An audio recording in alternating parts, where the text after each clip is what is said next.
बताए थे कि नहीं यहाँ बहुत अत्याचार हो रहा है, और उस समय से गांधी से प्रेरणा लिए और चलता फिरता वकालत बढ़िया चलता था वकालत का, सब त्याग करके कांग्रेस में शामिल हो गए। कहाँ हो गए? हालांकि कुछ जगहों पर लिखा है कांग्रेस में 11 में शामिल हो गए, 1911 में, लेकिन 16 से कांग्रेस में कदम से कदम मिलाकर चलने लगे। जब 1931 में सविनय अवज्ञा आंदोलन का दौर था, सर बताया संतोष सर 1942 में भारत छोड़ो आंदोलन हुआ, उस समय बहुत बार जेल भी गए। क्या कर बोलो?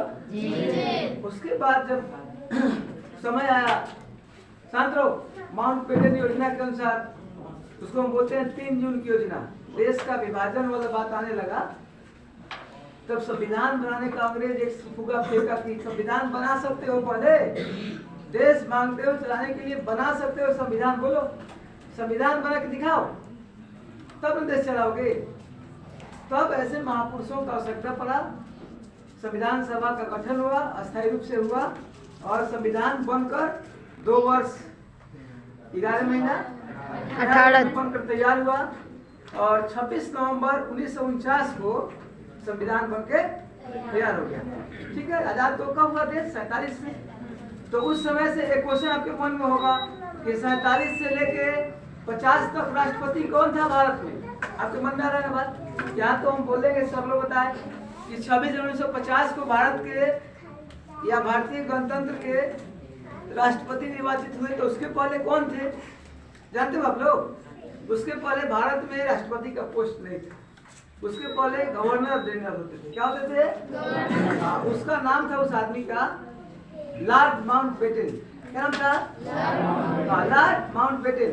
ठीक है, उसके बाद वो नहीं हुए, उससे सीधे राजेंद्र बाबू नहीं आ गए। देश जब आजाद हुआ तो बोला अंग्रेजों के द्वारा कहा गया कि अभी तो थोड़ा सा हमको चाहिए, डोमिनियन स्टेट को नहीं समझ पाओगे, पूरा देश आजाद हुआ लेकिन कुछ चीजें अंग्रेजों के पास था उस समय। तो उस समय लॉर्ड माउंटबेटन आपके गवर्नर जनरल निर्वाचित हुए, देश को कुछ संभालने में हेल्प कर रहे थे। उसके बाद उस पोस्ट पर एक आदमी और आया, सी राजगोपालाचारी। क्या नाम था? सी राजगोपालाचारी। जो आदमी राष्ट्रपति का जब चुनाव हो रहा था ना सर का, तो इनके अगेंस्ट में खड़ा होना चाहते थे। किसके अगेंस्ट में? राजेंद्र। चूंकि अब तो पुराने लोग हैं, बहुत महापुरुष हैं, अभी जो होता है ना पक्ष विपक्ष, उस जमाने में भी होता था। परम आदरणीय जवाहरलाल नेहरू जी थे, भारत के प्रथम प्रधानमंत्री थे।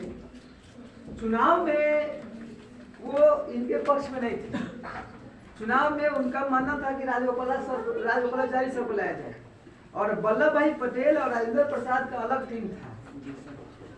समझा ना? ये चाहते थे कि हम चुनाव में आए और जीते, विजयी भी हुए। तो संविधान जब बन गया, राजगोपालाचारी अंतिम भारत के गवर्नर जनरल थे, भारतीय। उसके बाद 26 जनवरी को 26 जनवरी 1950 को ये भारत के प्रथम क्या हो गए? राष्ट्रपति हो गए। थोड़ा सा इनके विषय में कुछ और जान लो। देश जब संविधान लिख दिया 26 नवंबर 1949 को, तो 50 में क्यों राष्ट्रपति बने? आज 26 जनवरी को ही क्यों लिया गया? 26 नवंबर का दिन था ना, समझ रहे हो तुम लोग? लिखा गया संविधान, रेडी हुआ संविधान, लेकिन जो 26 जनवरी था उसका बहुत पुराना रिश्ता था। रावी के तट पर 26 जनवरी 1930 को ये संकल्प लिया गया था कि आजाद हम लोग हो गए। आजाद अपने को मानते हैं, आज से मानेंगे आजाद अपने आप को, समझ में आ रहा है ना? उसी कारण से 26 जनवरी को लिया गया। लेकिन इनका वाकया सुनो सर का, राजेंद्र बाबू का मानना था कि 26 जनवरी को अश्विन तिथि पड़ रहा था। अश्विन समझते हो? अश्विन तिथि, तिथि होता है ना हम लोग के समाज में, तिथि होता है, तो तिथि अश्विन था, तो ये मानते थे कि अशुभ है। इस पे राजेंद्र बाबू का भारतीय प्रधानमंत्री जी का थोड़ा सा हुआ अनुमान। नेहरू जी बोला करते थे कि तारों की गति को भारतीय देखेंगे अब, लेकिन टेलीस्कोप देखेंगे, टेलीस्कोप से पंडित जी के पत्रा से नहीं देखेंगे। और राजेंद्र प्रसाद थोड़ा सा इस माइंड के थे कि ज्योतिष के हिसाब से शुभ नहीं है 26 जनवरी। पहला विवाद था, शांत रहो, पहला विवाद था 26 जनवरी 1950 के विषय पर। तो थोड़ा सा बहुत जानकार थे, तो ज्योतिष की तरफ सर का रुझान भी था। बहुत बढ़िया पुस्तक लिखी है, तो नाम है इंडिया डिवाइडेड। क्या नाम है? याद रखो, इंडिया डिवाइडेड। बढ़िया, हाँ बहुत अच्छा। 1946 में पब्लिश हुआ था किताब, आप लोग भी पढ़ सकते हैं। सर से रिक्वेस्ट करेंगे प्रिंसिपल साहब से कि इस किताब का हिंदी में प्रति मंगवा के लाइब्रेरी में रख दीजिए, बच्चे पढ़ेंगे। नाम है इंडिया डिवाइडेड, 1946 में छपा हुआ था। पूरी कहानी एकदम निष्पक्षता से है। उस कहानी में बहुत पढ़ोगे ना, खूब सारा अच्छा चीज आएगा तुम्हारे सामने, कैसे निषाद हुआ, क्या नहीं हुआ, ये सब। और भी बहुत उपलब्धि है। एक दिन था, शांत रहिए, हम लोग के समाज में बाल विवाह था। समझते हो बाल विवाह? Yes sir. बताओ तो क्या होता है बाल विवाह, क्या होता था? 18 साल से कम उम्र में शादी हो जाती थी, उसी को बाल विवाह कहते थे। तो राजेंद्र बाबू का बाल विवाह हुआ था 11 साल की उम्र में। रुको, ये जब प्रेसिडेंट बन गए तो एक बिल लाए, हिंदू बिल, हिंदू मैरिज करके आता है उसका, हिंदू बिल करके एक बिल आया, अधिनियम आया, कानून बनाने का कोशिश किया गया कि महिला, हम लोगों में, हिंदू समाज में कैसे शादी किया जाएगा, कितना उम्र पर होगा, क्या उसका रूल होगा। ये तो बहुत बड़ा बात है ना जी, है? एक पुरुष 2-3 शादी करता था पहले, जब हिंदू बिल लागू हो गया उसके बाद ये सब क्या हो गया, ये सब बंद हो गया। 1956 में पूरा लागू हो गया था, 56 में।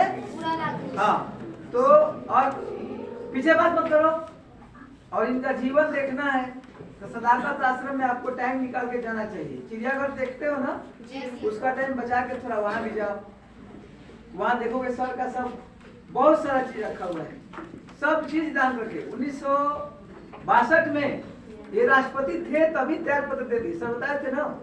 और त्याग पत्र दे के सुनो, लोग क्या करता है, थोड़ा सा आराम करता है। ये अपना अगर सदाकत आश्रम में सादा जीवन, ध्यान दो, सादा जीवन जीते थे, सादगी पूर्ण जीवन जीते थे। इनके जीवन में कोई ज्यादा, जैसे भी तो कलाम साहब का नाम सुने हो ना, समझ रहे हो, 3 सेट कपड़ा उनके पास भी था। जब राष्ट्रपति भवन से निकल रहे थे तो एक अटैची में सामान हट गया, एपीजे कलाम सर का, बाहर निकल गए। तो वैसे ही सादगी की मूर्ति थी, पूरा जीवन। वहां जाओगे तो हम गए वहाँ, इनका पोथी पत्रा सब जो पढ़ते थे, पूजा वाला जगह सब, पति पत्नी साथ में बैठते थे, सब कुछ वहाँ पर।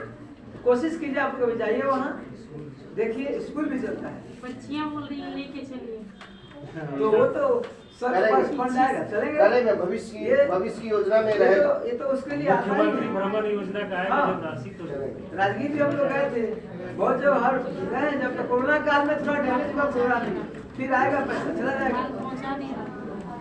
ऐसा में ये महान विभूति थे, इन्हीं चंद शब्दों के साथ अपनी वाणी को विराम दे रहे हैं।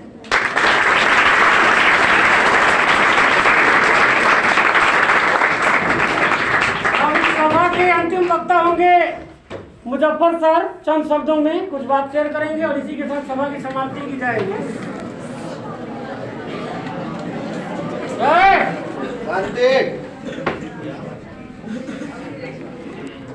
आदरणीय प्रधानाध्यापक महोदय और मेरे गुरुजन और प्यारे बच्चों, सब लोगों ने डॉक्टर राजेंद्र बाबू के बारे में आप लोगों को बताया और बहुत अच्छी अच्छी बातें बताई। मैं ज़्यादा वक्त नहीं लेते हुए सिर्फ 2 मिनट का वक्त दूंगा और इस 3 बातें आपको मैं बताऊंगा, और तीनों बातें बताई गई भी हैं। पहली बात ये कि ये कितना ब्रिलियंट थे, इस बात से साबित होता है कि दुनिया की ये प्रथम विद्यार्थी थे कि इनकी कॉपी पर लिखा गया था examinee is better than examiner. और वो भी कौन लिखा था, जो भारतीयों को बहुत हेच नज़र से देखते थे, बहुत बुरी नज़र से देखते थे, अंग्रेज नहीं। आप परीक्षा देने जाते हैं, मैट्रिक का परीक्षा, और आपके सीनियर बहुत सारे लोगों ने दिया होगा। क्या कभी आपने सुना है कि किसी के कॉपी पर टीचर लिख दे कि बच्चा हमसे अच्छा है? ऐसा नहीं हुआ था, अभी तक ऐसा नहीं हुआ है ना। दूसरी बात, इनका जन्म 3 दिसंबर 1884 को हुआ, ये बार बार बताया गया। हमारी मेमोरी इतनी कमजोर है कि हम बातें बताई जाती हैं भूल जाते हैं। बताई भी गई इनकी मेमोरी इतनी अच्छी थी, कितना इनका यादगार कितना मजबूत था, याददाश्त। संविधान बनाया गया, ये टोटल काम हुआ कोलकाता में, है ना।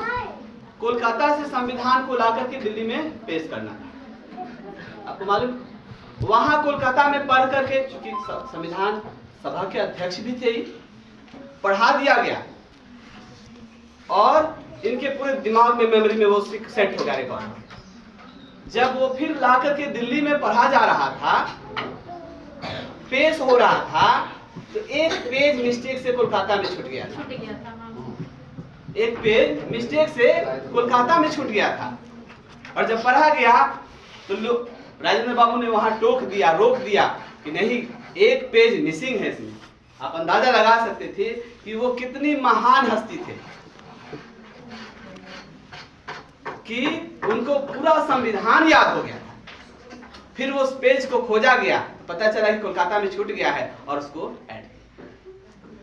एकाग्रता की बात अगर करें हम, तो इनसे ये चूंकि प्रेरणा स्रोत हैं और जब तक दुनिया कायम रहेगी लोग प्रेरणा लेते रहेंगे इनसे। इनको पढ़िए आप किताबों में, इनको पढ़िए, इनको पढ़ करके आप महान बनेंगे। एकाग्रता की बात अगर करें तो ये अपने विद्यार्थी जीवन में भी किताबों में इतने लीन हो जाते थे कि क्या हो रहा है आसपास कुछ पता नहीं चलता था। पहले जब लालटेन जला के दरवाजे पे एक वक्त था, एक दिन की बात है कि अपने दरवाजे पे लालटेन जला के पढ़ रहे थे और इनके दरवाजे से बारात क्रॉस कर गई। इनको पता नहीं चला, बारात गाजा बाजा के साथ क्रॉस कर गई और इनको पता नहीं चला। तो अब इससे अंदाजा लगा सकते थे कि ये पढ़ने में कितने लीन हो जाते थे, कैसे विद्यार्थी थे ये, है ना। इन्हीं सब बातों को अपने जीवन में आप उतारें। और मैं एक बात के साथ अपने बातों को खत्म करना चाहूंगा कि मिटा दो अपनी हस्ती को गर मर्तबा चाहो, मिटा दो अपनी हस्ती को गर मर्तबा चाहो कि दाना खाक में मिलकर गुले गुलजार होता है।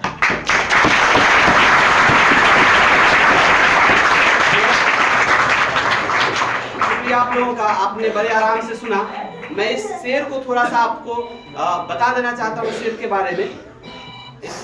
मैंने जो लास्ट में 2 लाइन बोला है, हस्ती मतलब आदमी का वजूद, यानी आपका अस्तित्व। अगर आप कुछ करना चाहते हैं तो अपने अस्तित्व को मिट्टी में मिला दीजिए, अपने आप को मिट्टी में मिला दीजिए। और जिस दिन मिट्टी में मिला दीजिएगा उस दिन एक बड़ा दरख्त बन जाइएगा, फल देने वाला और छाया देने वाला दरख्त। दाना बीज बगैर मिट्टी में मिले वो पेड़ कभी नहीं बन सकता। अगर उसको सोने की तिजोरी में रख दिया जाए तो वैसे ही बीज परा वो खराब हो जाएगा। चलिए, बहुत बहुत शुक्रिया।